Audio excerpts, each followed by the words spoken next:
অসংখ্য ধন্যবাদ। আসলে প্রাণের উৎসব বর্ষবরণ আমাদের একটু দেরিতে হলেও প্রবাসের মাটিতে এজন্য একটি টুকরো বাংলাদেশ, এই বাংলাদেশের এই মিলন মেলাটা সার্বজনীন হোক, প্রতি বছরই আমরা যেন করতে পারি।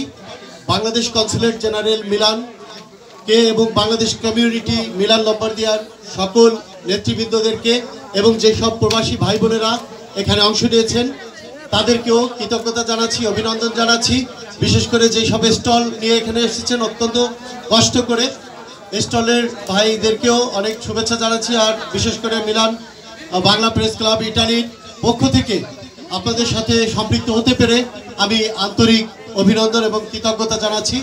আর বিশেষ করে সিলেটের জন্য সবাই পক্ষ থেকে দোয়া চাই, আল্লাহ হেফাজত করুক সিলেটবাসীকে, এবং আমরাও এগিয়ে যাব, অর্থনৈতিকভাবে এগিয়ে যাওয়া উচিত আমাদের সকলকে। অনেক ধন্যবাদ বাংলাদেশ কনসুলেট জেনারেল মিলান এবং বাংলাদেশ কমিউনিটি মিলান লম্বার্দিয়া। ইসলাম কাউসার এখন আমাদের সম্মুখে বক্তব্য নিয়ে আসবেন তরুণ আওয়ামী লীগের সম্মানিত সভাপতি